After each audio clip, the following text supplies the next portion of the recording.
Understanding economic development, that is economics, chapter 1 development.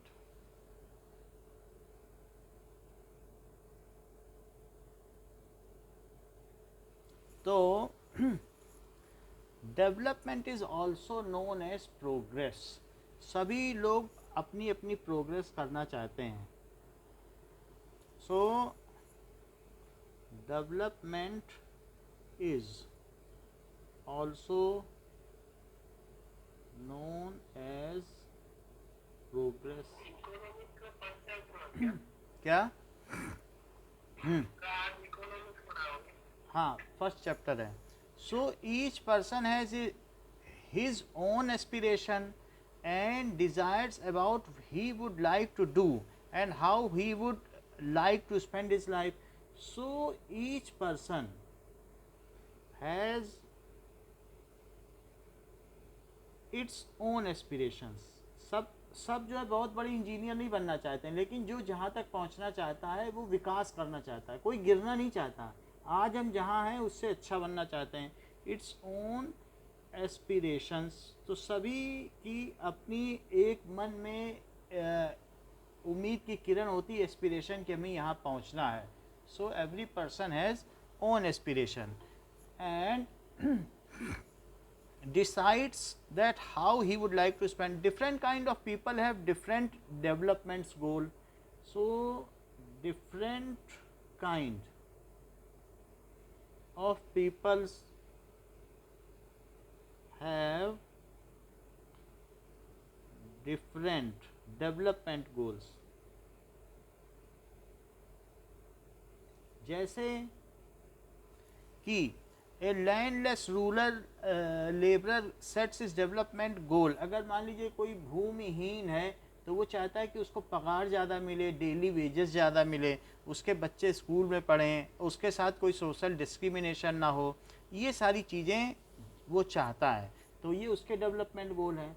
जबकि एक land Lord है, वो चाहेगा कि उसके साथ उसको ज़्यादा इंटरेस्ट मिले या कुछ और हो, उसके और ज़्यादा खेत हो जाएं। तो इस तरीके से सबके अपने अपने गोल हैं। Like landless labour wants more days of work, more days of work and more daily wages, higher daily wages, higher daily wages, and sets it as his development goal। यही उसका विकास का लक्ष्य है, डेवलप गोल। हाँ, या और इसके अलावा और भी वो कुछ सोच सकता है, बहुत आगे सोचेगा तो बच्चों को पढ़ाएगा भी, ये भी वो सोच सकता है। Now the desire and aspiration. तो एक व्यक्ति की जो इच्छाएं हैं और आकांक्षाएं हैं कि वो कुछ पाना चाहता है। सो वन पर्सन में very from another, everyone seeks things, so different persons have different aspirations। अगर कोई प्रिंसेस है तो उसकी अलग एस्पिरेशंस होगी, और एक कॉमन गर्ल है तो उसकी अलग एस्पिरेशन होगी, एक कोई स्टूडेंट है तो उसके अलग एस्पिरेशंस होंगे। तो हर एक का अपना एस्पिरेशंस है। So that is everyone seeks things to fulfill desire, so fulfillment of desire are called development goals। अब जरा देखिए, नई बात कह दी कि fulfillment of desire is called desire is called development goal। अगर गवर्नमेंट डेवलप कर रही है और हमारा डेवलपमेंट नहीं हो रहा है और हमारी डिज़ायर फुलफिल नहीं हो रही है, तो हम कहेंगे कि we are not getting developed. So as the country develops, the aspiration of each and every person also should be fulfilled. हर एक व्यक्ति की आकांक्षाएं और इच्छाएं पूरी होनी चाहिए, तभी हम कहेंगे कि along with country person is also getting developed, लोग भी विकास कर रहे हैं।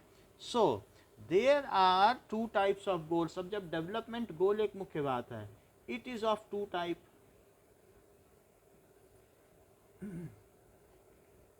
पहला है इकोनॉमिक गोल्स, कि हमें अच्छी पैसा मिले, economic goals. So economic goals का मतलब क्या है कि जहाँ भी हम पैसा लगाएं दैट विल बी प्रूडेंशियल, लाभ हानि का ध्यान लगाते हुए लगाएं, इकोनॉमिक गोल। और दूसरी चीज़ कि नॉन इकोनॉमिक गोल्स की हमें सोशल पैरिटी मिले, अच्छा जीवन मिले, और हमें जस्टिस फेयर मिले, ये चीज़ हो, एनवायरनमेंट अच्छा मिले, वो नॉन इकोनॉमिक गोल है कि pollution free environment, free environment, social parity, parity का मतलब समानता, और इसका मतलब पोर्टेबल वाटर मिले, ये सब तो सरकार देगी ना। तो ये सारी चीज़ें हमारे नॉन इकोनॉमिक गोल्स में आ सकते हैं। इकोनॉमिक गोल्स में क्या है कि बेटर जॉब्स, ये सारे हो सकते हैं, better jobs, higher wages, less taxes, ये सारे हो सकते हैं। Now economic goal contains higher income, regular employment, इसमें रेगुलर एम्प्लॉयमेंट भी होगा कि ऐसा ना हो कि कोई कंपनी हमें निकाल ले फिर हम दूसरी जगह भटकते फिरें, रेगुलर एम्प्लॉयमेंट। हाँ, लेस वर्किंग आवर्स भी हो सकता है कि ऐसे हम डिमांड कर सकते हैं। कहीं कहीं ऐसा भी है कि वीकली 4 डेज़ का वर्किंग आवर है और कहीं डेली 2.5 आवर्स का ही वर्किंग आवर्स है वीकली 4 डेज़ के साथ साथ। ऐसा नॉर्वे में है, स्वीडन में है कि सिर्फ 2.5 घंटा दिन में काम करना, इसीलिए वहाँ हैप्पीनेस इंडेक्स सबसे ज़्यादा है। तो बेटर वेजेस होने चाहिए और इस तरीके से decent good price for crops, ये भी इसमें आएगा, गुड प्राइस फॉर क्रॉप्स। तो सबके अपने अपने इकोनॉमिक गोल्स हो सकते हैं, और प्रोड्यूसेस, जो आप प्रोडक्ट्स हैं उन सब के लिए गुड प्राइस। अच्छा, नॉन इकोनॉमिक गोल्स में क्या क्या आ जाएगा, क्या रिस्पेक्ट भी आएगी, portable water, respect in society भी आनी चाहिए, और सिक्योरिटी भी चाहिए, हमारे बच्चों की सिक्योरिटी होनी चाहिए। So this is non economic goals. Different persons have different goals, what may be development for one may not be development for other. मान लीजिए किसी को टिम्बर चाहिए, लकड़ी चाहिए, लेकिन दूसरा कहता है कि हमारे यहाँ की लकड़ी काट लोगे तो हमारे यहाँ पर जो है पॉल्यूशन हो जाएगा, हरा भरा क्षेत्र खराब हो जाएगा। तो ये हमेशा it is a matter of dispute between two stakeholders, कि कोई एक चाहता है कि हमको यहाँ की सारी लकड़ी मिल जाए चाहे सारी जंगल चले जाएँ, बट कुछ ऐसे भी हैं जो नेचुरलिस्ट हैं जो चाहते हैं कि हमारा इन्वायरमेंट अच्छा बना रहे। तो इसलिए सबके अलग अलग डेवलपमेंट गोल्स हो सकते हैं। So what may be development for one may be destructive for other. So different persons have different development goal.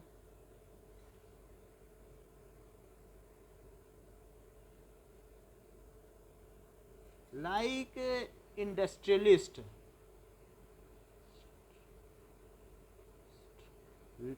ठीक है, wants more dam to be constructed,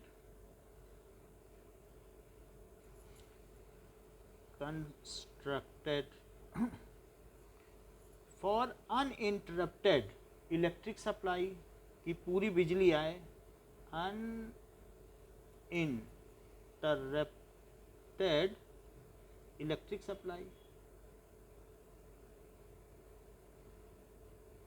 but the local residents, but there is a rehabilitation problem for the people living nearby dams, but there may be, उनके पुनर्वास की समस्या आ जाएगी, rehabilitation. Narmada नदी में आज भी देखो वहाँ पर के लोगों को पुनर्वासित नहीं किया जा सका है, प्रॉब्लम फॉर हैं।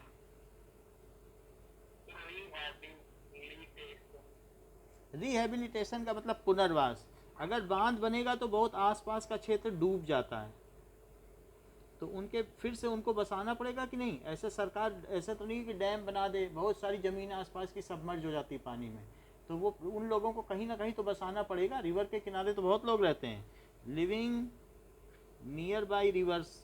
तो आपने देखा कि एक के डेवलपमेंट से दूसरे का डेवलपमेंट प्रभावित हो रहा है कि नहीं। तो इसलिए कंट्रास्ट में भी हो सकता है। Income is most important component of development, but income should have purchasing power. ऐसा ना हो कि पैसा तो हो, income is more important component of development.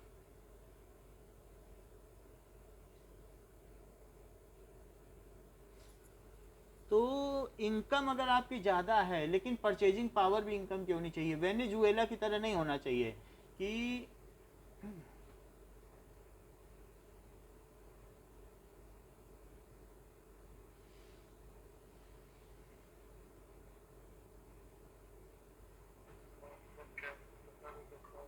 now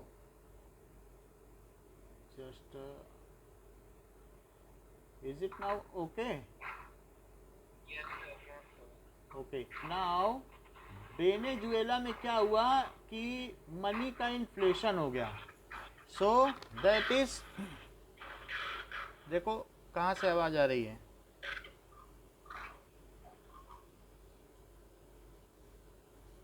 just 1 minute. Super inflation of money. According to Corporate Finance Institute, in economics, hyperinflation is used to describe situations where the now जो Venezuela की condition है वहाँ पर लोग बोरों में भर के पैसा ले जाते थे और उसके बदले में उनको 1 कप चाय मिलती थी। तो ऐसी स्थिति नहीं आनी चाहिए कि पैसे की कोई वैल्यू ही ना हो। ये वहाँ पर बैलगाड़ी भर पैसा ले जाओ तो 1 दिन का सामान लेके आओ, बैलगाड़ियों में पैसा ढोया जा रहा है। तो बोलो पैसा कमाना ही सिर्फ इम्पोर्टेंट होगा कि ये देखो बैल, बोलो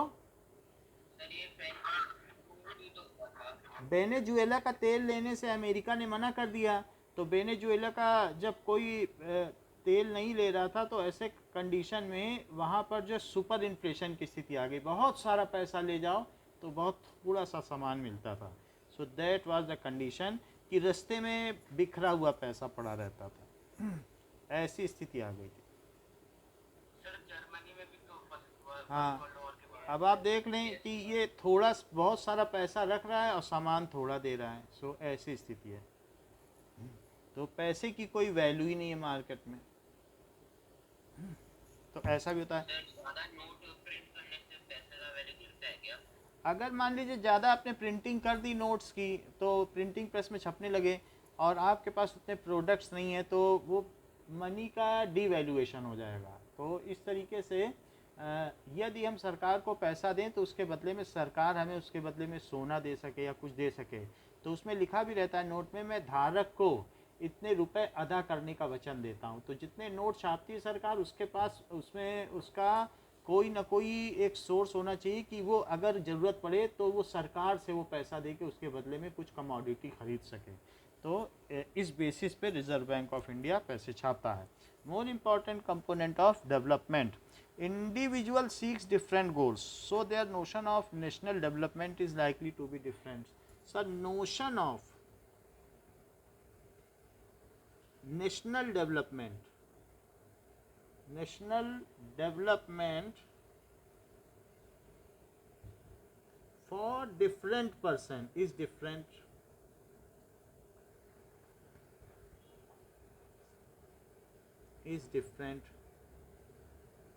कोई खाने के लिए 2 टाइम का खाना चाहता है और कोई कुछ अपने, मान लीजिए जो मिडिल इनकम ग्रुप है वो और अच्छे वेजेस जाता है, उसको कार चाहिए, वो उसके डेवलपमेंट गोल हो सकते हैं, उसको अच्छा घर चाहिए।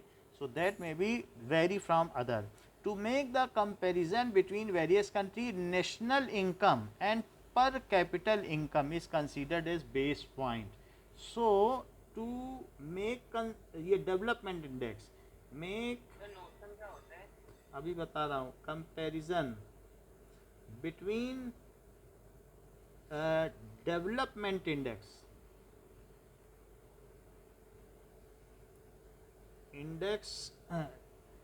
टोटल जो भी नेशनल इनकम है, national income is divided by total population, उसको क्या करेंगे, divided by total population,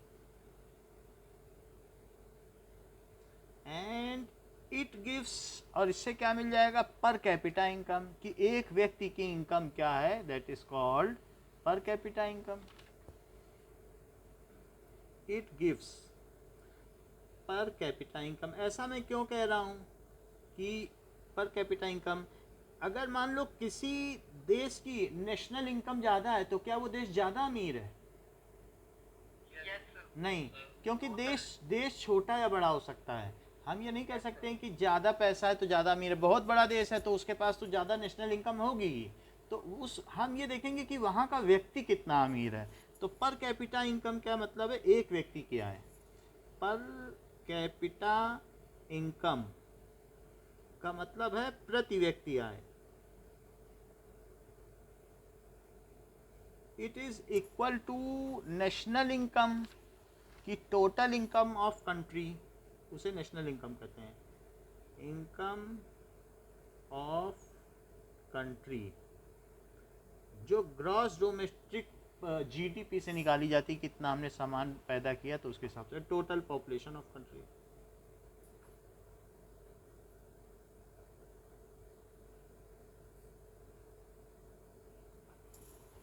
Now, it is good measure. It is good measure for comparison between two countries. Between two countries. दो देशों में इस तरीके से ये चीज़ निकाली जाती है। नाउ द क्राइटेरिया कि कौन बहुत धनी देश हैं और बहुत कम धनी देश हैं, दो क्राइटेरिया फॉर पर कैपिटा इनकम कैसे निकाला गया। सो it is by world development report, world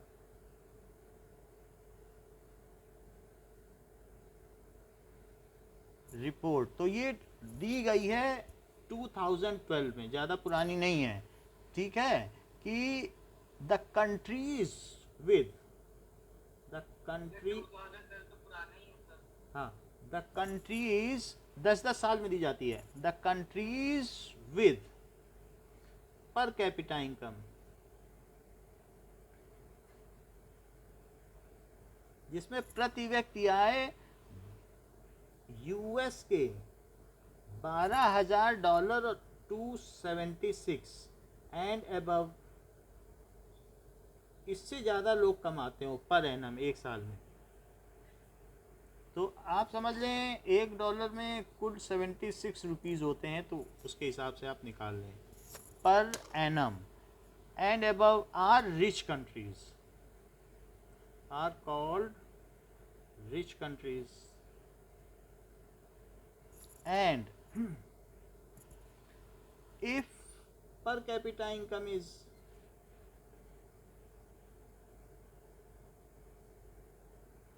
$12,000 और कहाँ 1,000, US $1,005 और लेस, वो कैसे होंगे, आर लो इनकम कंट्रीज।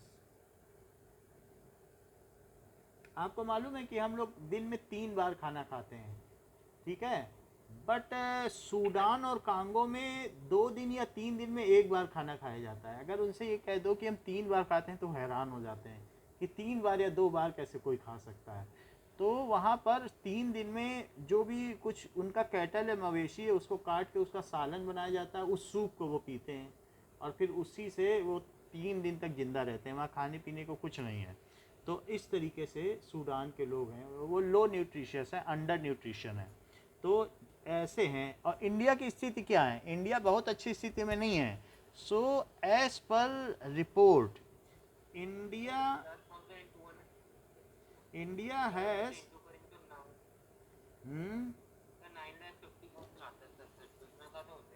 9,50,000 किससे?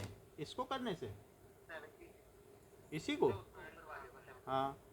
तो 9 अब 6 लाख से ऊपर यानी 50,000 से ज़्यादा जहाँ लोग कमा रहे हों उसे माना जाएगा अमीर है। तो 6 लाख से ऊपर 9 लाख तो भी ज़्यादा ही है। तो 12 8 96 80,000 रुपये जहाँ लोग कमा रहे हों प्रति महीना, तो वो अच्छा है। इंडिया तो 9 लाख है तो 80,000 रुपये हर महीने जो जहाँ के लोग कमा रहे हैं।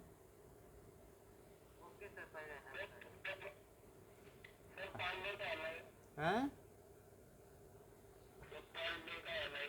तो पर मंथ आ जाएगा 80,000। 80,000 रुपये कम थोड़ी ना होते हैं। पर capita income US dollar 1340.4 per annum.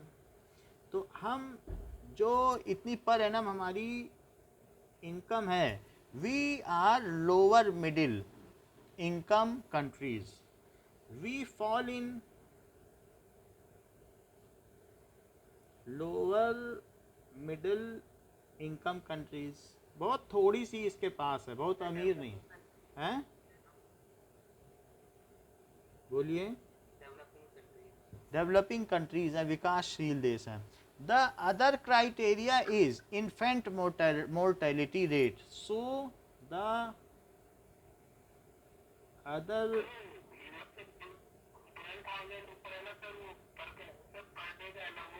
Per annum एक साल में, तो 12,276 में मल्टीप्लाई कर दो 76 का, तो कितना आ जाएगा? मल्टीप्लाई करो, 9 लाख आएगा। तो अब ना इकाई दहाई सैकड़ा हजार 10,000 लाख, और इसी में 12 से डिवाइड कर दो तो कितना आ जाएगा? 80 फिर 60 12 25 75,000 रुपया। इतना रुपया per month. The other criteria is of development index की कोई भी कंट्री कितना डेवलप्ड है। सो ऑफ डेवलपमेंट इंडेक्स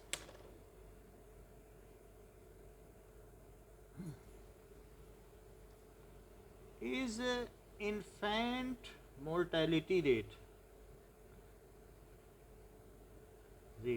यानी बाल मृत्यु दर। बच्चे अगर ज़्यादा, कोई बच्चा बचपन में नहीं मरना चाहिए, इसका मतलब है कि उसको वहाँ पर स्वास्थ्य सुविधाएं उपलब्ध नहीं हैं। तो बाल मृत्यु दर कितनी है? इन्फेंट मोर्टेलिटी रेट अगर ऐसा हो रहा है तो अच्छा नहीं माना जाएगा। सो इसे लो होना चाहिए। और इसके अलावा IMR कहते हैं, infant mortality rate. Literacy rate भी ज़्यादा होना चाहिए। लिटरेसी रेट हमारे यहाँ लिटरेसी रेट 60% से 98% तक वेरी करता है, जो कि केरला में है। 99% श्रीलंका में है। टोटल एवरेज इंडिया का लिटरेसी रेट 74% है। जो पढ़ लिख सकते हैं, चिट्ठी लिख सकते हैं, उसको बस लिटरेसी कहते हैं, ज़्यादा जानकारी नहीं। Literacy rate. तो अब नेट अटेंडेंस रेशो, बच्चे स्कूल में कितनी अटेंडेंस देते हैं। नेट अटेंडेंस रेशो, उससे भी पता चलता है कि वो स्कूल कितना, वो कंट्री कितना सजग है। ह्यूमन डेवलपमेंट इंडेक्स, मनुष्य के पास क्या क्या सुविधाएं हैं। ह्यूमन डेवलपमेंट इंडेक्स, आपको मालूम है कि अमेरिका में अगर आपके पास 3 बच्चे हैं तो 3 अलग अलग रूम मिलेंगे, और हर अलग अलग रूम में, जैसे अगर आप सरकारी नौकरी में हैं तो सारी कटलेरी होगी, टीवी होगा, फ्रिज होगा, हर रूम के लिए सब होगा, क्योंकि उनका विश्वास है कि इसमें से कोई भी बच्चा आगे अमेरिका का राष्ट्रपति बन सकता है, तो उसको अभाव में जीवन नहीं जीना है। सो वो गवर्नमेंट इंश्योर करती है कि जितने चाइल्ड हैं उतनी आपके पास फैसिलिटी हो। तो ये वहाँ का है। So human development index and available facility, ये सारी चीज़ें देखी जाती हैं कि डेवलपमेंट इंडेक्स के लिए। Income is not adequate indicator of material goods and service. Income से सिर्फ कुछ नहीं होता। अगर कोई कहते वेनेजुएला में तो बड़ी इनकम है, तो इसीलिए दूसरी चीज़ें भी ली गई हैं बाई इटसेल्फ, क्योंकि इसका अगर डीवैल्यूएशन हो गया है तो मुद्रा का अवनमन हो गया है, डीवैल्यूएशन, तो पैसे की कोई कीमत ही नहीं रह जाएगी। सो इसलिए by itself is not adequate indicator of material goods and services, कि हमारे पास अगर इनकम है तो क्या हमारे पास चीज़ों को खरीदने के लिए पर्याप्त पैसा है, क्या इसका ये इंडिकेटर हम मान सकते हैं? तो नहीं मान सकते, क्योंकि हर जगह मनी का अलग अलग इन्फ्लेशन है, तो उसमें ऊपर नीचे होता रहता है। So it can not be considered as a good indicator. Just एक मिनट।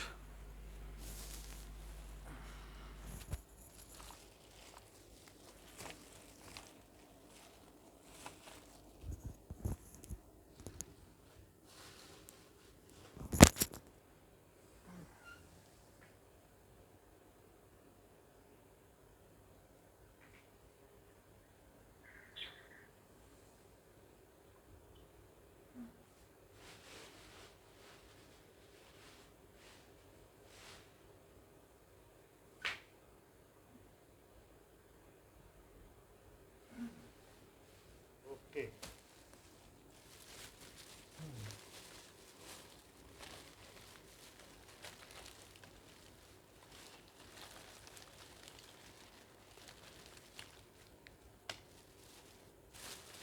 नाउ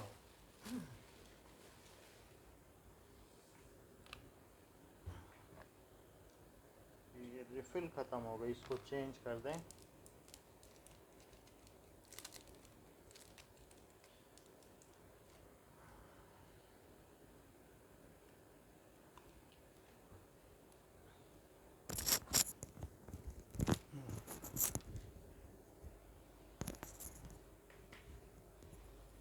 इतनी बात हो गई।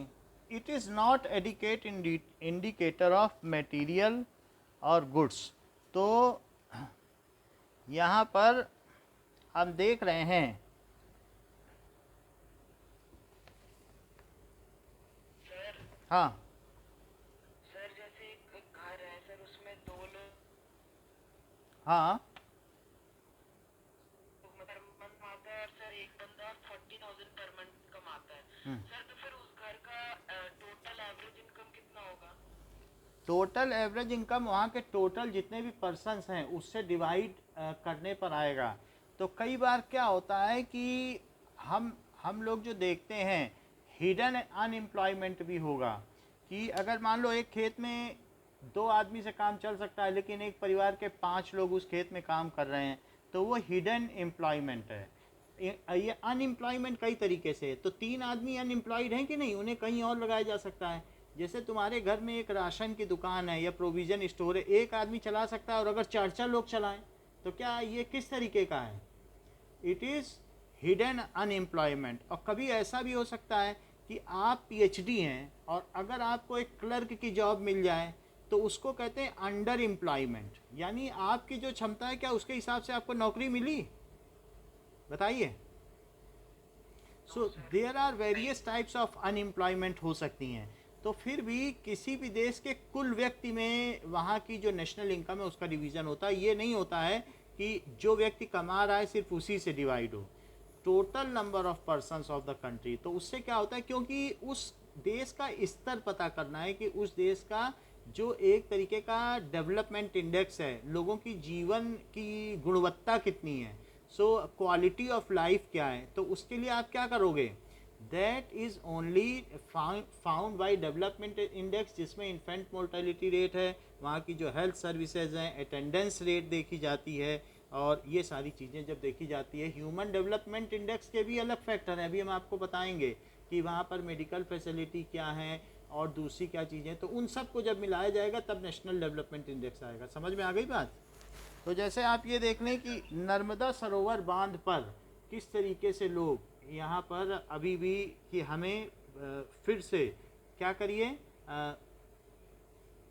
रिहेबिलिटेट करिए। यहाँ पर ये दिखाया गया है कि इस तरीके से तो हम विकसित होना नहीं चाहते कि एक आदमी झोपड़ी पे हो और एक कार पे चले। तो इस तरीके से देयर इज़, हम ये भी चाहते हैं कि जो सोशलिज़म हो, सोशलिज़म का मतलब कि जैसे ये भी है कि बहुत मल्टी स्टोरी बिल्डिंग हो और बगल में स्लम एरिया हो, क्या इस तरीके का विकास हम चाहते हैं? सो डेवलपमेंट इंडेक्स के भी अपने अपने क्राइटेरिया है कि साथ में सोशलिज्म भी डेवलप हो, कि जो लोग हैं उनके बीच में डिस्पैरिटी घटती चली जाए। अब देखो इसके अलावा इनकम के अलावा भी क्या है, income can not give us, there are, income is not the sole criteria, can income give us some services. तो जैसे income can not buy a pollution free environment, क्या पूरे तुम अपने अभयगढ़ कॉलोनी में एसी लगवा दोगे कि वहाँ बाहर की गंदी हवा ही ना आए? इनकम बाहर तो कभी घर से निकलोगे? Give us pollution free environment.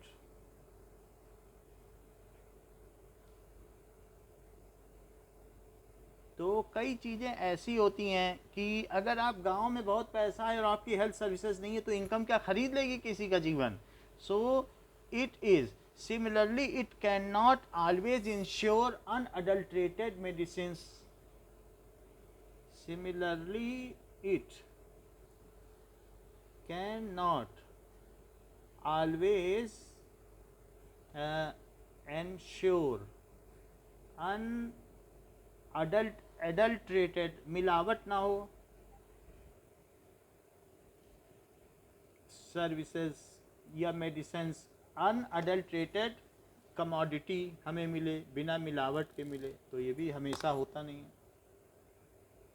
Medicine, अगर ट्रांसपोर्ट की सुविधा नहीं है, गांव में पैसा है, तो आप क्या करोगे? बाहर जा ही नहीं पाओगे, शहर तक पहुंच ही नहीं पाओगे। So it is better to provide good health care and other facility collectively. तो दिस ये जो रिस्पॉन्सिबिलिटी है वो किसके साथ है? Lies with government to provide better health services,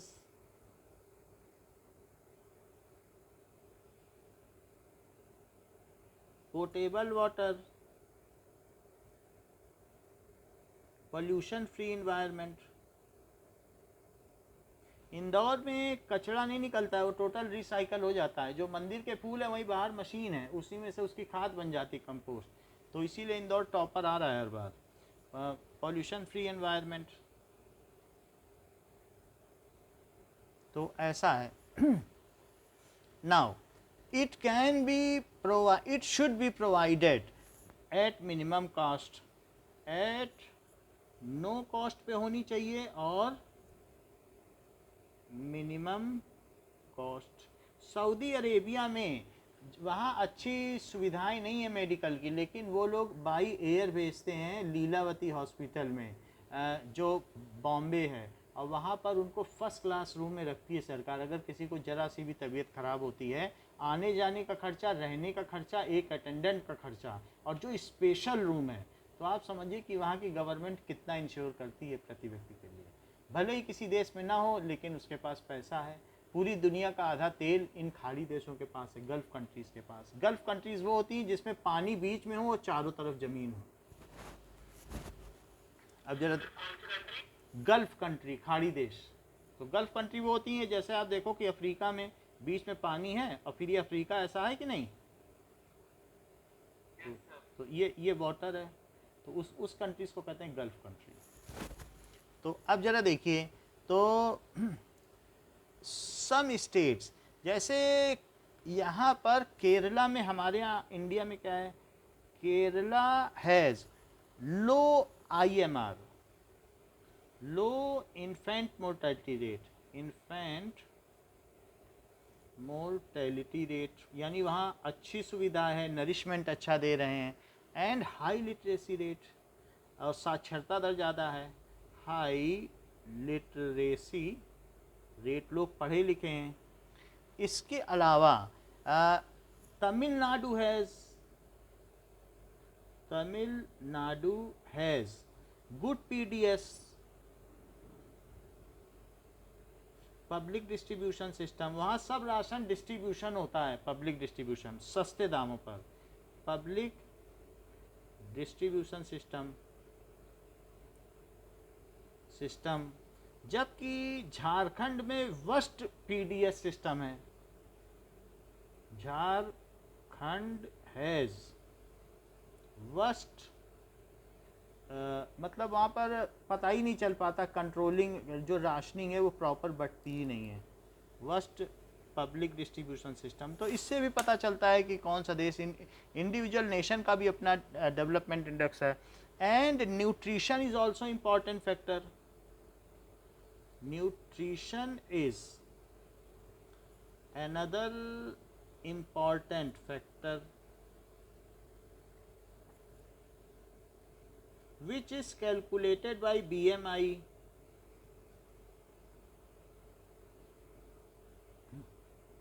body mass index, body mass index. इसका मतलब क्या होता है, जहाँ कहीं भी हॉस्पिटल में जाओ, एयरफोर्स में भी जाओ, तो वहाँ चार्ट लगा रहता है अंदर टेबल में BMI का।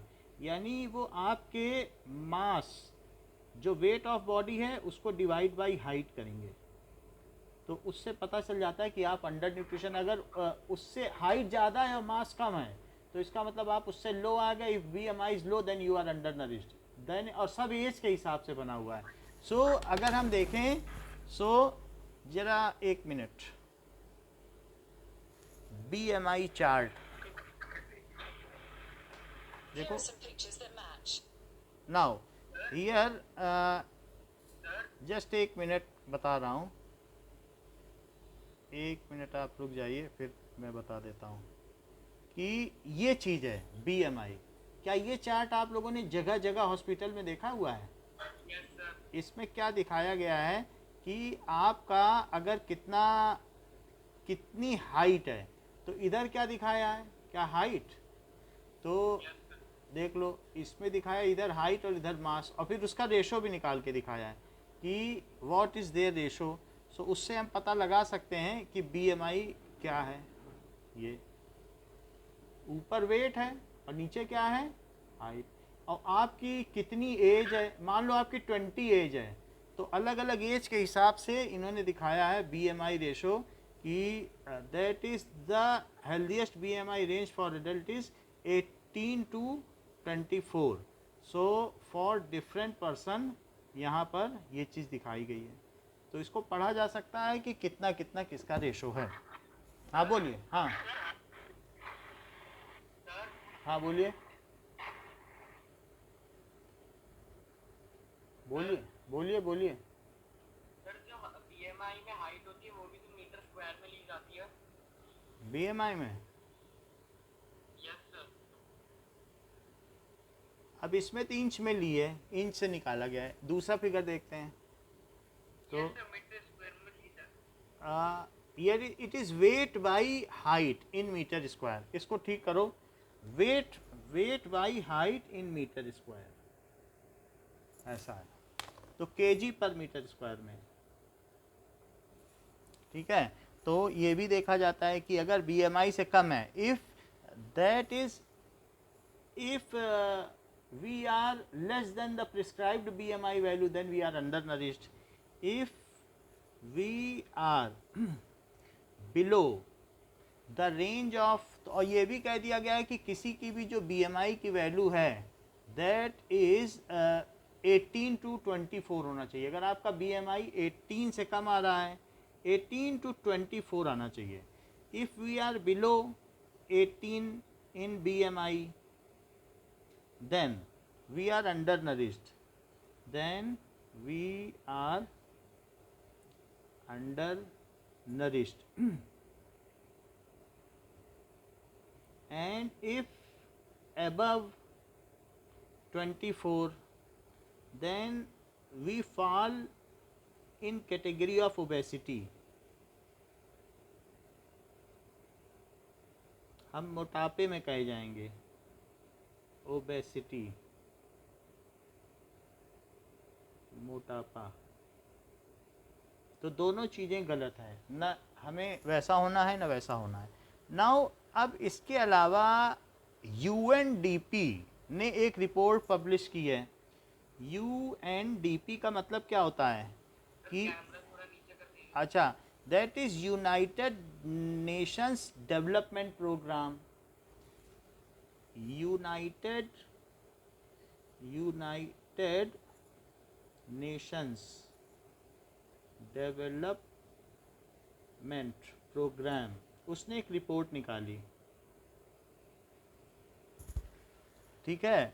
Now has given Human Development Report, Human Development report,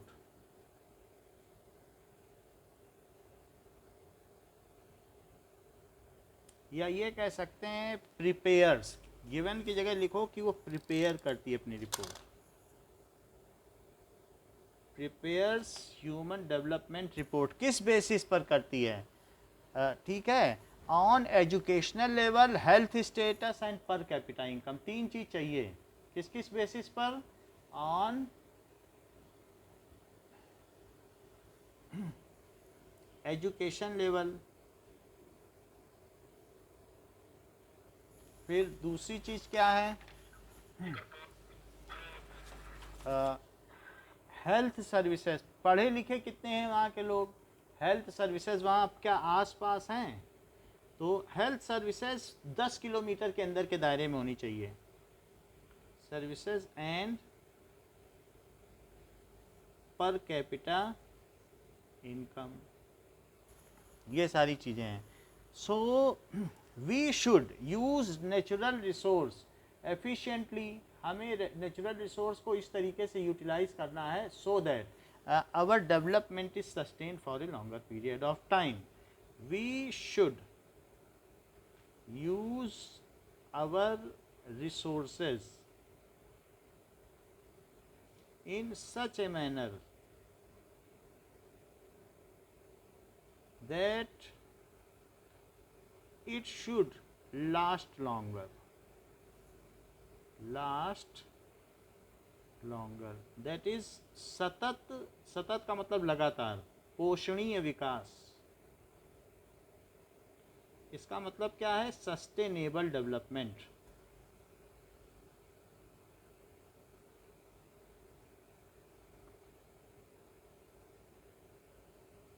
Gandhi ji इसके पक्षधर थे। नाउ डेवलपमेंट से आप क्या समझते हैं? डेवलपमेंट का मतलब है इट इज ए प्रोसेस, ठीक है, विच improves economic level of people and living standard. So it is a process by, ठीक है, which improves। अगर हम डेवलपमेंट कर रहे हैं तो ये दोनों चीज़ें improve होनी चाहिए।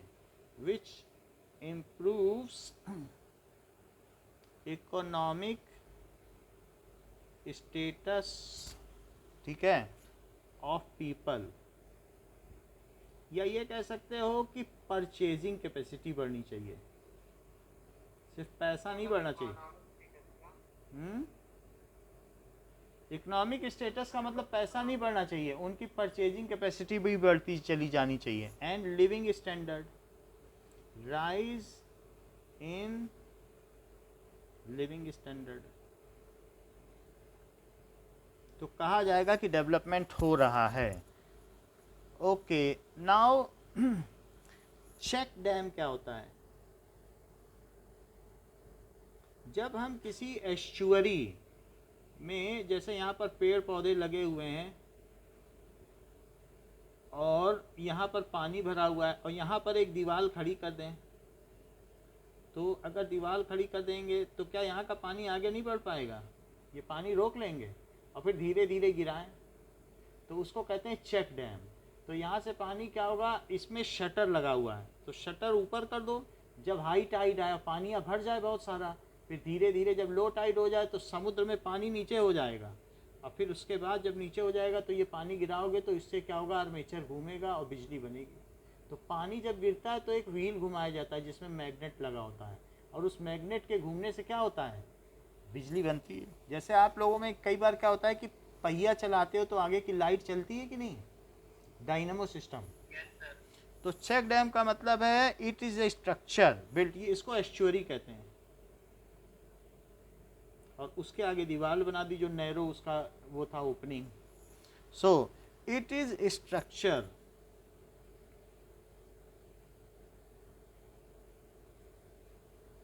built across a river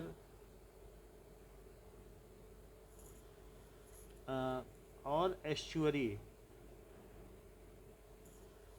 in order to restrain water, उस पानी को आगे न जाने देना, order to restrict water।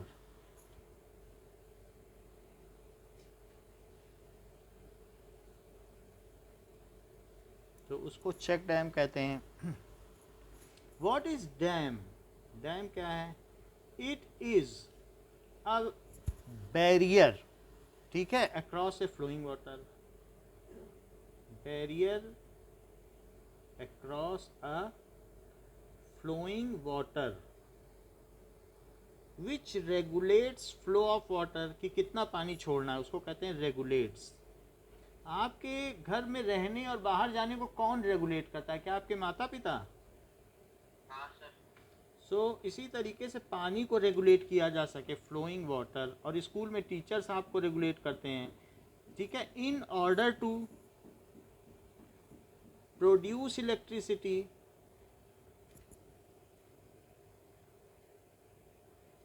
And use the stored water for harvesting या कल्टीवेशन। अगर पानी इकट्ठा है तो उसको आप कल्टीवेशन भी तो कर सकते हो,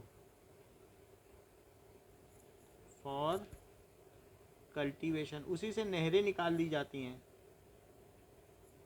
अब देखें नाउ नेशनल डेवलपमेंट से आप क्या समझते हैं?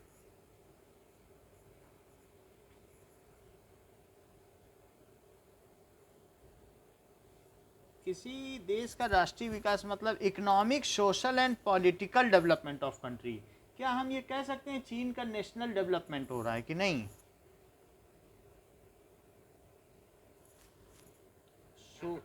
सोशल सिर्फ इकोनॉमिक हो रहा है, क्या वहाँ कोई पॉलिटिकल डेवलपमेंट हुआ पिछले सालों में? क्या डेमोक्रेसी आई? क्या लोगों को अपनी बात कहने की इजाज़त है? फ्रीडम टू स्पीच है, फ्रीडम ऑफ स्पीच, बोलिए। तो इसलिए वहाँ का डेवलपमेंट इंडेक्स पुअर माना जाएगा। And political development of any country,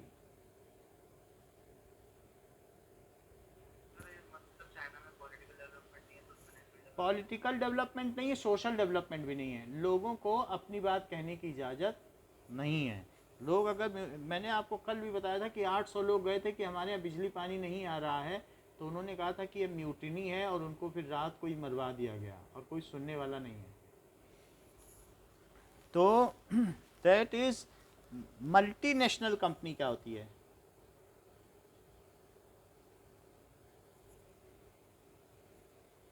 जो एक साथ बहुत सारे देशों में व्यापार करे, ठीक है। द कंपनीज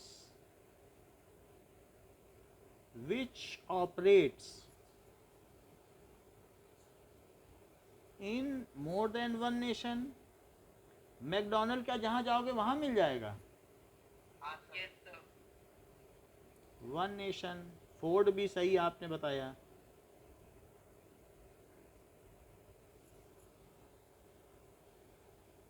मैकडोनल्ड्स की क्या स्पेलिंग है?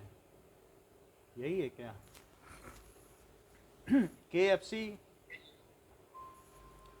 केंचुकी फ्राइड चिकन, उसका फिगर भी बना दो।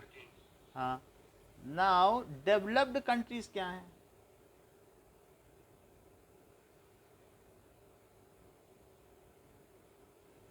सो countries having higher per capita income and high living standard. The countries having higher per capita income, जितनी बिजली हम खर्च करते हैं प्रति व्यक्ति, उससे 10 गुना बिजली अमेरिका खर्च करता है, और उससे 10 गुना कचरा वहाँ प्रति व्यक्ति निकलता है। मालूम है आपको? पर कैपिटा इनकम, वहाँ पर जो चीज़ें वो रैप्ड फूड खाते हैं, ज़्यादातर जंक फूड खाते हैं, और वहाँ की 60% लोग ओबेसिटी का शिकार है, मोटापे का। Income and high living standard, high living standard तो डेवलप्ड कंट्री हैं। Now income of a country से क्या समझते हो?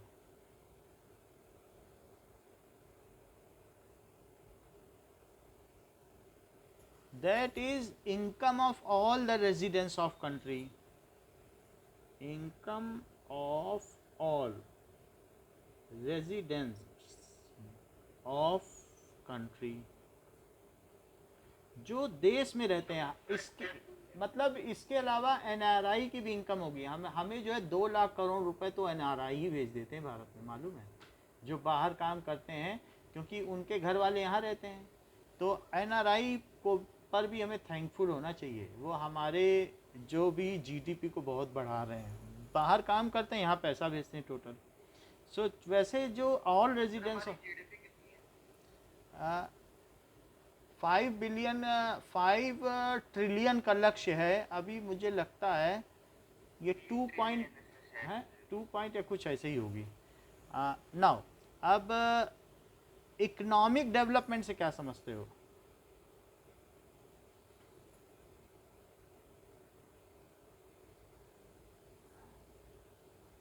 तो economic development is a long term and continuous process in which nation income and per capita income increases. इतना नहीं है क्या सारा आप मिनरल आज ही निकाल लेना चाहते हो या माइनिंग कर लेना चाहते हो कि आप खूब अमीर हो जाओ, कि आगे अपनी फोर्थ कमिंग जनरेशन के लिए भी छोड़ना चाहते हो?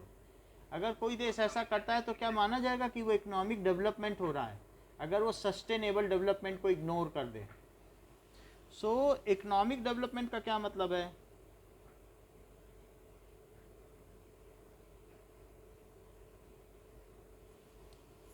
is a long term process and continuous। आज मालूम है अमेरिका में नए नए ब्रिजेस को तोड़कर वहाँ पर लोगों को रोजगार देने के लिए फिर से पुनर्निर्माण हो रहा है ब्रिजेस का, क्योंकि वहाँ खूब जल्दी जल्दी सब बना लिया गया और ब्रिजेस पुराने ही नहीं हुए और लोग तख्ती लटकाए घूम रहे हैं, हमें काम दो। तो process in which nation income, national income and per capita income increases, and per capita income। अगर कहीं के जीडीपी में ग्रोथ होगी तो वहाँ का जो सेंसेक्स है, जो स्टॉक एक्सचेंज का सेंसेक्स है, यानी शेयर मार्केट बढ़ती है, मालूम है, और लोग वहीं पैसा लगाना चाहते हैं। तो भारत का जीडीपी सबसे ज़्यादा तेज गति से बढ़ रहा है। क्या इस बात की आपको जानकारी है? तो जीडीपी ग्रोथ देखी जाती है कि कौन देश कितनी तेज गति से विकास कर रहा है। Average income,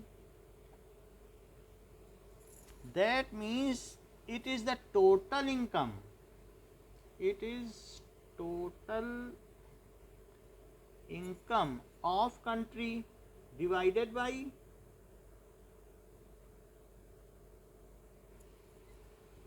total population। इस पर एमसीक्यू आते हैं तो ध्यान रखिएगा, ये चीज है। इट इज ऑल्सो कॉल्ड पर कैपिटा इनकम।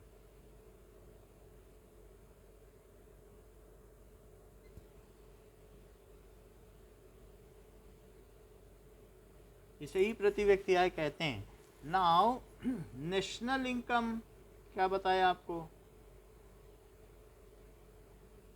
में क्या चीज आती है?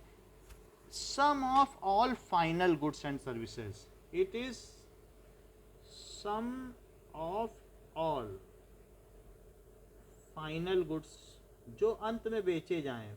मान लो आपने गेहूं से बिस्किट बनाए तो बिस्किट बेचने में जो वो फाइनल प्रोडक्ट है उससे देखा जाता है। income, final goods and services.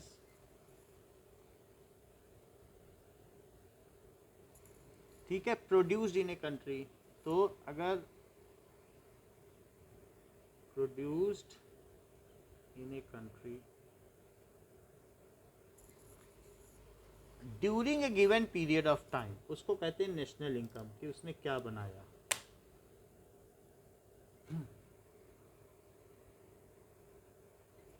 Services का मतलब क्या है कि कितने इंजीनियर्स हैं, कितने डॉक्टर्स हैं, वो क्या सर्विसेज दे रहे हैं, उनकी सर्विसेज भी काउंट होंगी। किसी की भी ह्यूमन सर्विसेज की भी वैल्यू है। अब वर्ल्ड बैंक क्या है? दैट इज इंटरनेशनल बैंक, जो कब इस्टेब्लिश हुआ है?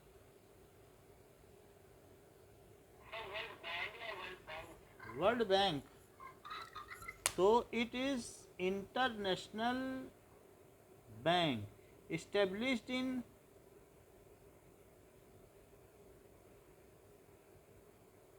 1944। वो सबको कर्ज देता है।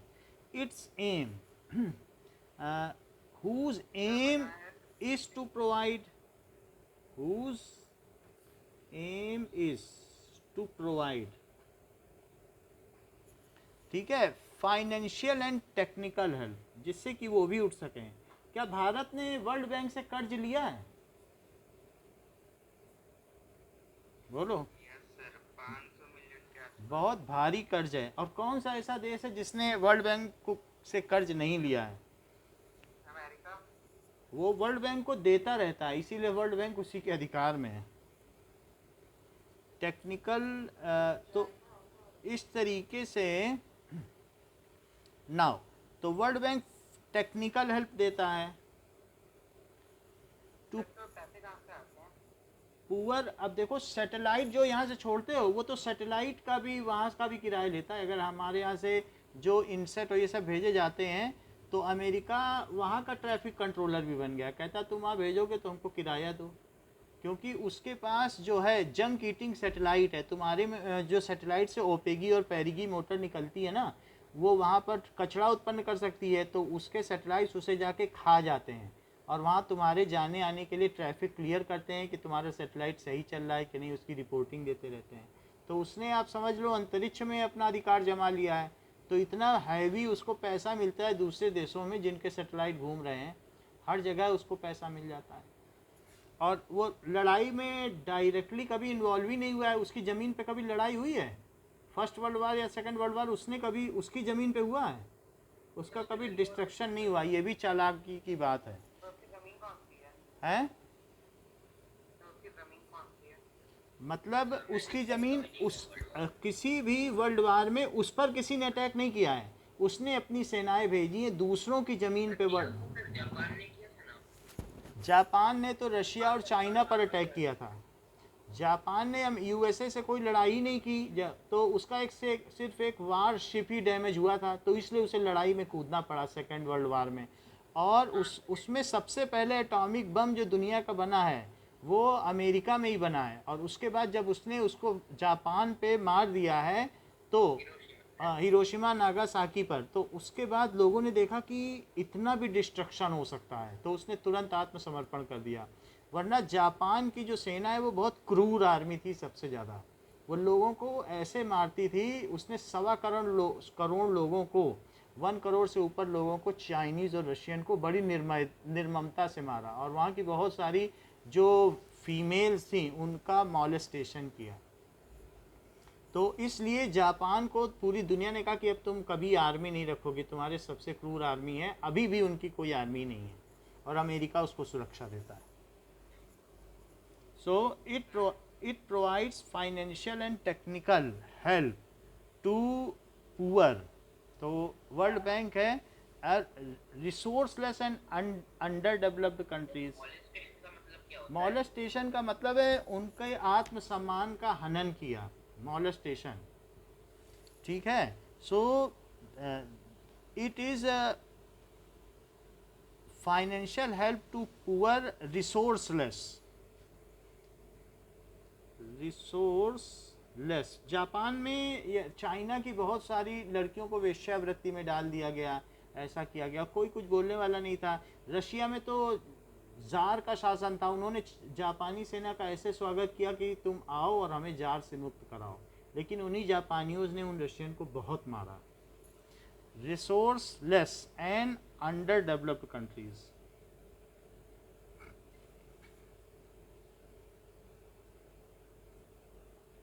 नहीं तो इतने छोटे सा देश क्या पूरे सब जगह क्या अधिकार कर सकता था किसी भी वजह से? सर उसने तो लगभग पूरा चाइना भी लैंड ले लिया था सर। तो अब वही बात है कि उस समय चाइना भी पुअर था, तो फिर सब छुड़ाया गया, तो ये बात हो गई। अब देखिए कि लो इनकम कंट्रीज तो हमने आपको बता दिया है। इकोनॉमी क्या होता है? इकोनॉमी का मतलब है a group of various system, group of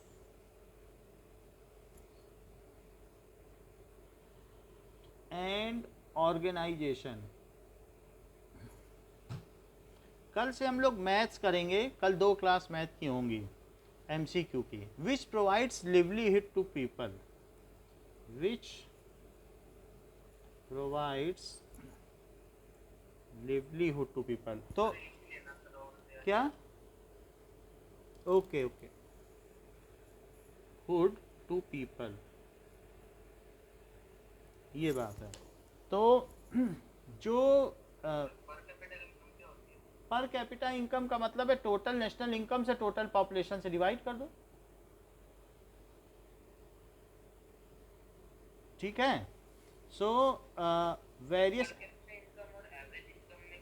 नहीं, कोई अंतर नहीं है, जो एवरेज इनकम है वही पर कैपिटा इनकम है।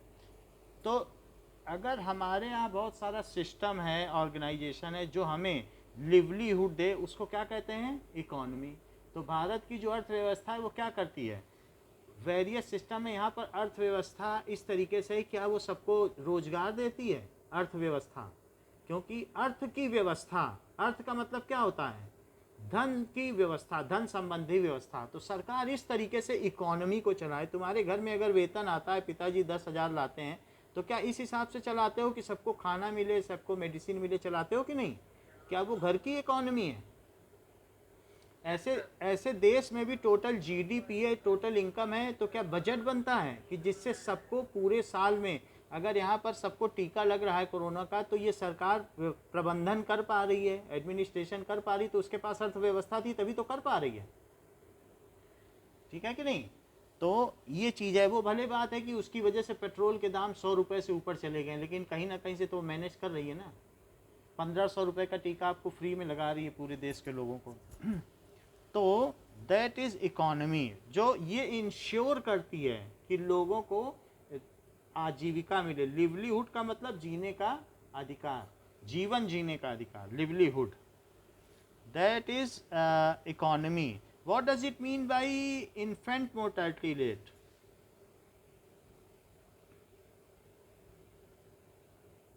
इन्फेंट मोर्टेलिटी रेट यानी IMR। So indicates the number of children that die in 1 year over a population of 1,000 children born in the same year. Indicates the number of children died in 1 year over the population of 1,000 children born in same year।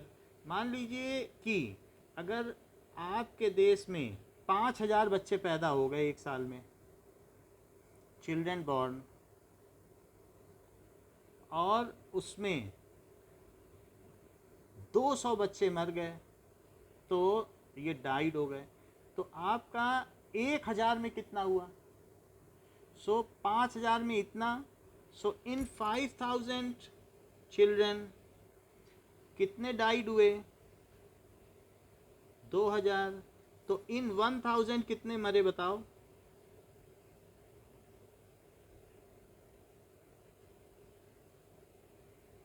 बोलो, बात समझ में आ गई? 200 मरे। 5000 में कितने मरे? 200। तो कितना हो गया? 40 हो गया कि नहीं? 40 चिल्ड्रन पर 1000 चिल्ड्रन। तो ये IM, ये है इन्फेंट मोर्टेलिटी रेट। समझ गए? अब देखो लिटरेसी रेट क्या क्या क्या चीज? मतलब 5000 बच्चों का मान लीजिए 2020 में जन्म हुआ और मरे कितने? 200। 5000 में मरते हैं 200, तो एक में कितने मरे? 200 बटे 5000, तो 1000 में कितने मरे? बोलो, समझ में आई बात कि नहीं? Unit factor method. 5000 बच्चों का जन्म हुआ, 200 बच्चे मरे एक साल में, तो 5000 में इतने मरे। मान लो 10 केले का दाम 100 रुपया है, तो एक केले का दाम 10 से डिवाइड नहीं कर दोगे? तो एक में कितना मरा? फिर 1000 में कितना मरा? बताइए। अच्छा, लिटरेसी रेट का मतलब क्या होता है? Literacy rate measures and proportion of literate people in the age group of 7 and above the, ठीक है, नंबर ऑफ लिटरेट पीपल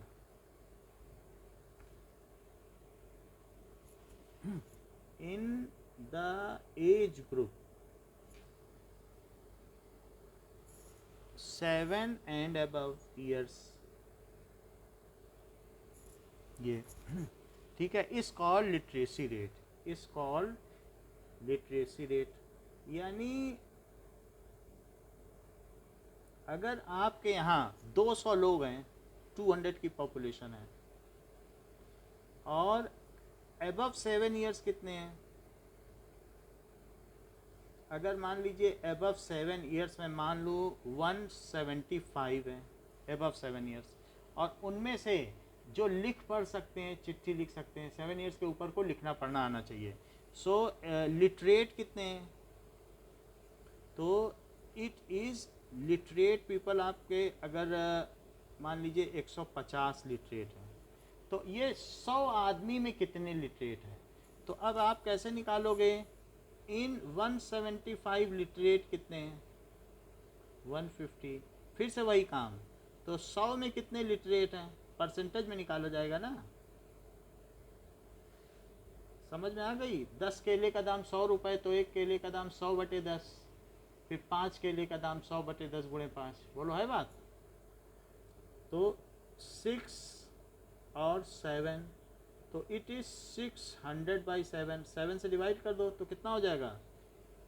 56 और 40, तो 7 पना 35, 7 पना 35, 85.5% लिटरेट।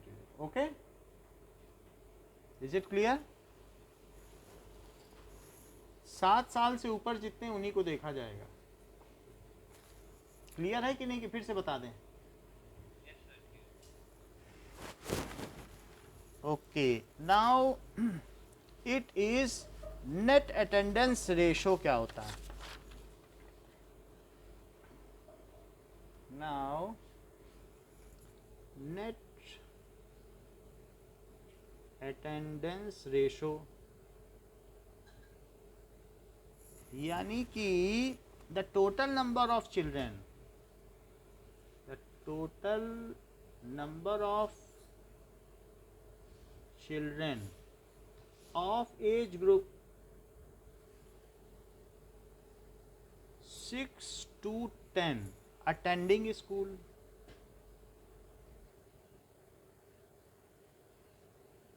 उनका अटेंडेंस कितना है?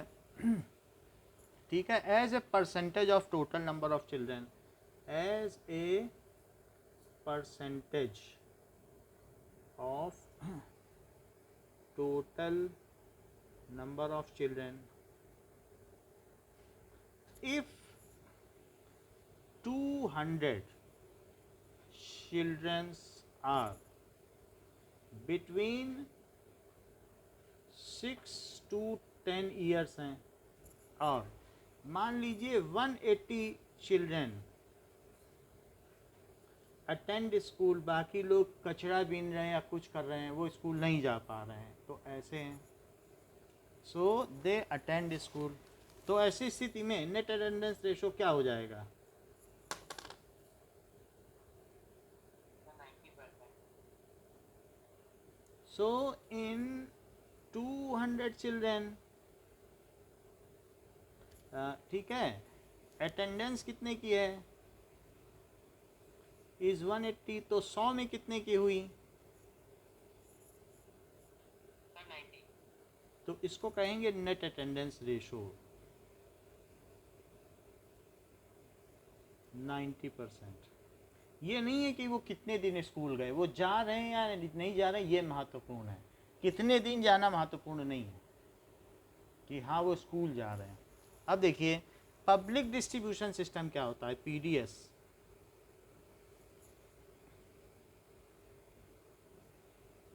जो गेहूं हम 20 रुपये और 25 रुपये खरीद रहे हैं, वही गेहूं अगर पब्लिक डिस्ट्रीब्यूशन में जाओगे तो आपको 6 रुपये किलो मिलेगा। तो हम लोग उसका लाभ नहीं उठाते हैं, या बहुत लोग जो हैं बिलो पॉवर्टी लाइन नहीं है इसलिए उनका कार्ड ही नहीं बना हुआ है, बट कुछ लोग इसका लाभ उठाते हैं। So government distribute essential subsidies. So इसमें क्या करती है, गवर्नमेंट डिस्ट्रीब्यूट्स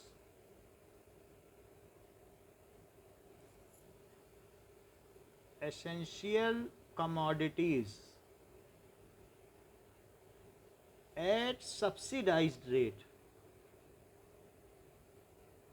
यानी छूट के रेट पर देती है, तो उसको कहते हैं, ठीक है, वो एक सिस्टम है, अ सिस्टम ऑफ जो भी है अडॉप्टेड बाय गवर्नमेंट इन विच, ठीक है। सर कमोडिटीज क्या होती है? राशन, जो खाने पीने की चीज़ें हैं, वो कुछ भी दे सकती है, कमोडिटीज़। कोई भी चीज़ इस्तेमाल की चीज़ को कमोडिटी कहते हैं। इसमें केरोसिन ऑयल, घासलेट का तेल, मिट्टी का तेल भी हो सकता है, जिससे स्टोव जलता है, मालूम है ना? सर जिनके पेरेंट्स जॉब करते हैं उनको नहीं मिलता। क्या बोलो? सर राशन सर गाँव में तो मिलता है। जो भी अब यहाँ पर भी मिलता है, जो अगर बिलो पॉवर्टी लाइन है तो उनको मिलेगा, तो वो लोग अपना राशन कार्ड बनवा सकते हैं। बॉडी मास इंडेक्स, ये पीडीएस है। सो बॉडी मास इंडेक्स क्या होता है? BMI. It is the level of unnourished, ये क्या है, that is equals to weight, बता दिया ना आपने। हाँ, डिवाइडेड बाई हाइट का स्क्वायर, ये चीज़ है body. And its range for healthy person क्या है?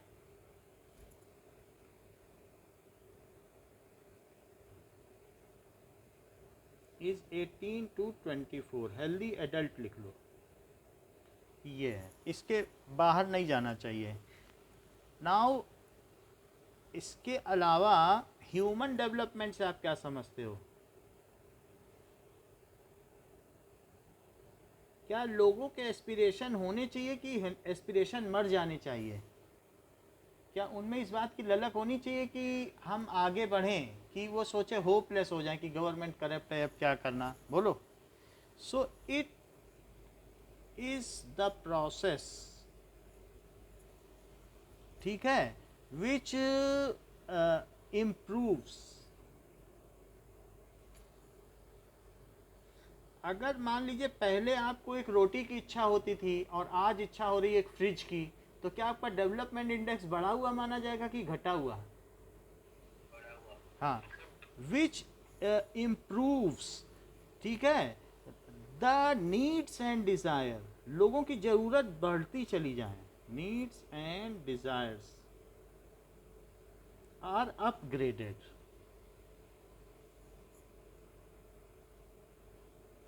तो अगर कोई किसी देश में अगर लोग इसलिए दुखी हैं कि उनके पास कार नहीं है, और एक जगह इसलिए दुखी हैं कि उनके पास रोटी नहीं है, तो कहाँ का डेवलपमेंट इंडेक्स अच्छा माना जाएगा? हाँ, सो UNDP, हाँ, it that is United Nations Development Programme, United Nations man programme, इसका काम क्या है? ठीक है, ये पब्लिश करता है डेवलपमेंट रिपोर्ट, और उसी के बेसिस पर वर्ल्ड बैंक लोन भी देता है। ठीक है, पब्लिश डेवलपमेंट रिपोर्ट, अगर आप डेवलप कर रहे हो तो अच्छी बात मानी जाएगी, और वर्ल्ड बैंक आपको फिर लोन देगा कि ठीक है डेवलप करो। सो ये चीज़ है। और ये किस बेसिस पर करता है? Educational, health status and on basis of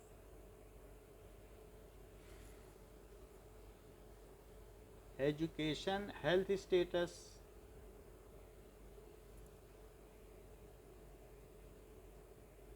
and per capita income.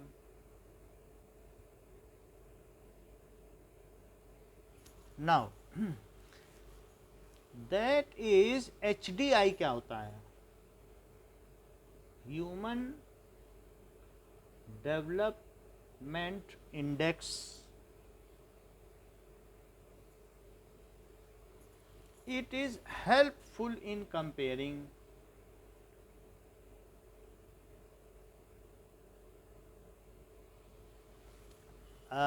countries on basis of, ये क्या करती है? In comparing and understanding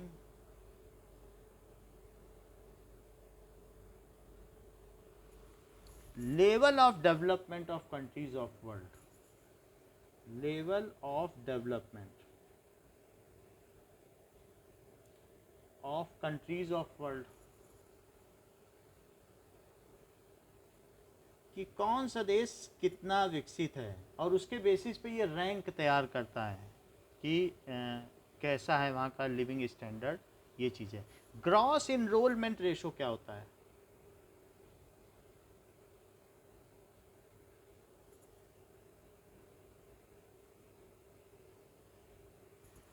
So total enrollment in a specific level of education, की टोटल एनरोलमेंट, कितने लोगों ने प्रवेश लिया है इन ए स्पेसिफिक लेवल, कितने लोगों ने 10वीं में एडमिशन लिया है, कितने 12वीं में, कितने ने PhD में लिया है। कहेंगे अरे वाह इतना अच्छा इनरोलमेंट इन ए स्पेसिफिक। और कहीं ऐसा है कि कोई PhD में एडमिशन ही नहीं ले रहा है, गृह युद्ध छिड़ा हुआ है सीरिया की जगह तरह, तो क्या होगा? ठीक है, रिगार्डलेस ऑफ एज,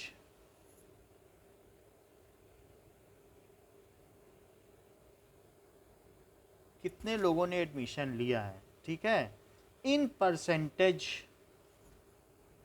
ये निकाला जाता है परसेंटेज में।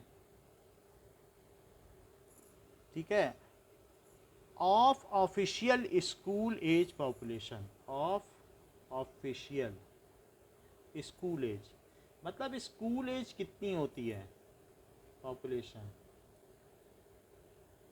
ये माना जा सकता है कि 30 तक की स्कूल एज है, क्योंकि कुछ लोग डॉक्टरी करते हैं तो 32 और 34 साल में डॉक्टर बन पाते हैं।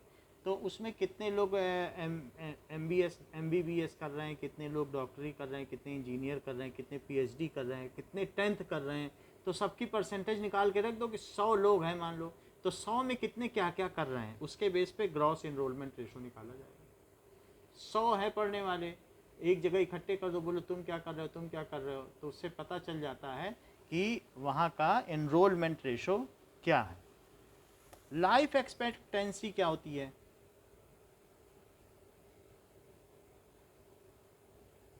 सबसे हाई लाइफ एक्सपेक्टेंसी कहाँ है बताओ? श्रीलंका। जापान की है। पहले वहाँ ये होता था 100 साल से ऊपर जो लोग जीते थे उनको चांदी की तश्तरी देती थी सरकार, लेकिन इतने ज़्यादा लोग जीने वाले हो गए तो गवर्नमेंट की स्कीम ही फेल हो गई। अब वहाँ चांदी की तश्तरी देना बंद हो गया है। So average expected length of life, हाँ बोलो। सर जो जीता था उसको देते थे सर, जो इसमें ये जीता था उसको देते थे। हाँ, जो 100 से ऊपर जी जाता था, अब वहाँ 110 साल लोग जी रहे हैं, 102 103 तो एवरेज लाइफ है। तो वो लोग कभी चीनी ही नहीं खाते हैं, उन्होंने जीवन में चीनी ही खाना छोड़ दिया है, और इसी वजह से वो सबसे ज़्यादा जी रहे हैं। सो एवरेज लाइफ एक्सपेक्टेड हैं जापान में, length of life of a person. तो हांगकांग दिखा रहा है। तो देख लो जापान की क्या है, सर जापान की सेकंड है। क्या है, तो हांगकांग की क्या है, सब आस पास ही हैं, ठीक है। तो जापान की सेकंड दिखा दी गई होगी, ये चीज़ है। Expected life of a person at the time of birth, अगर वो जन्म ले रहा है तो उस समय हम उसकी कितनी लाइफ एक्सपेक्ट कर सकते हैं, कितनी जिएगा। तो जापान में 100 से ऊपर जी सकता है, तो दैट इज़ एक्सपेक्टेंसी, उसके जन्म के समय ही बताया जा सकता है कि ये कितना जिएगा। भारत में लाइफ एक्सपेक्टेंसी 60 ईयर्स की है, और भारत में भी सब तो 136 रैंक है। 1 हाँ, तो अच्छी रैंक नहीं है, ठीक है। सस्टेनेबल डेवलपमेंट 5 इयर्स आ रहे हैं सर। कितना, बोलो 85.2 ना कहाँ की, हांगकांग की। तो बहुत अच्छी है, तो ये मैक्सिमम है समझ लो। सो वो एवरेज एक तरीके की एक्सपेक्टेंसी है ना, फिर लेकिन एवरेज ही तो मैक्सिमम नहीं होती है, एक्सट्रीम वाले तो और भी होते हैं। What does it mean by ground water, the water which percolates, percolates का मतलब क्या होता है, यानी सीप्स का मतलब जमीन से छन छन के जमीन के अंदर चला जाए, उसकी सतह से छन छन के, seeps through soil and get stored, कहाँ स्टोर्ड हो जाए बताओ, एज पोटेबल वाटर अंडरग्राउंड। समझ में आ गई बात कि नहीं, कि अगर ऊपर से छन के जाए, सबसे अच्छी छननी है मिट्टी से छन के जा गया पानी, अगर नीचे इकट्ठा हो गया वो पानी पियो जो हैंड पंप का है, वो सबसे अच्छा है, उसमें सभी मिनरल्स भी हैं, तो ग्राउंड वाटर है। इतनी बात हो गई। नाउ इतनी बात आपको समझ में आ गई कि क्या है, तो इतना ही। इन्वायरमेंट, दो और चीज़ें बता दें आपको। क्रूड ऑयल क्या होता है, क्रूड ऑयल कच्चा तेल होता है, बहुत गाढ़े रंग का, बदबूदार। समझ में आया, क्रूड ऑयल देखा है आपने कि नहीं, जो तो मैंने तो निकलता हुआ भी देखा है सर गाँव। हाँ, वो बहुत स्मेल भी खूब करता है, और नाउ क्रूड ऑयल तो इस काले रंग का होता है, फिर उसी से पेट्रोल बनता है, उसी से डीजल बनता है। Oil is a nat- तो that is a kind of, ये देख सकते हो कि अगर क्रूड ऑयल देखो तो ये है ऐसा तेल, या अगर आप कहीं पर ये देखें कि क्रूड ऑयल कहीं से डलता हुआ तो ये काले रंग का तेल है।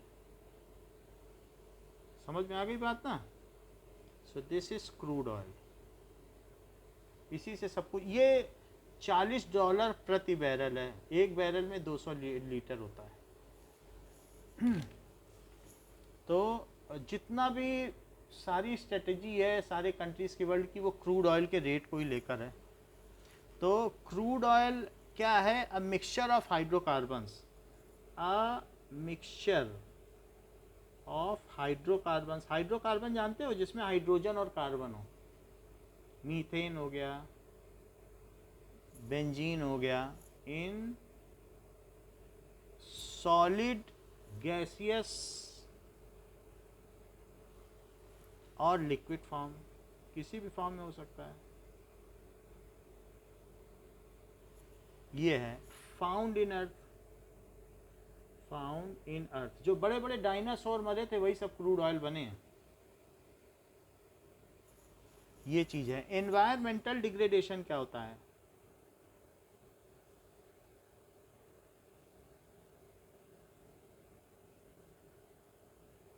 एनवायरमेंटल डिग्रेडेशन का मतलब है a process in which various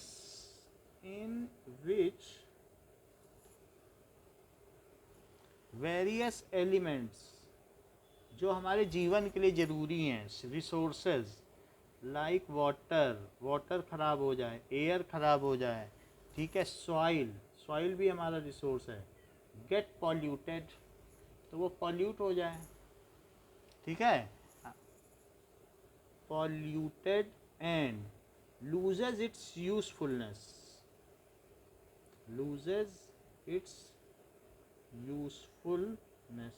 तो उसको कहते हैं एनवायरमेंटल डिग्रेडेशन। समझ में आ गई बात? तो ये चैप्टर हमारी तरफ से ख़त्म हो गया। हमने सारी चीज़ें आपको बता दी हैं। अब नाउ यू आर फ्री, अपने हिसाब से MCQ करो और समझ में आएगा MCQ। Okay, thank you. कल 11 बजे के करीब क्लास होगी। 11 बजे एक मैथ की MCQ की क्लास होगी। आप हाँ बोलो।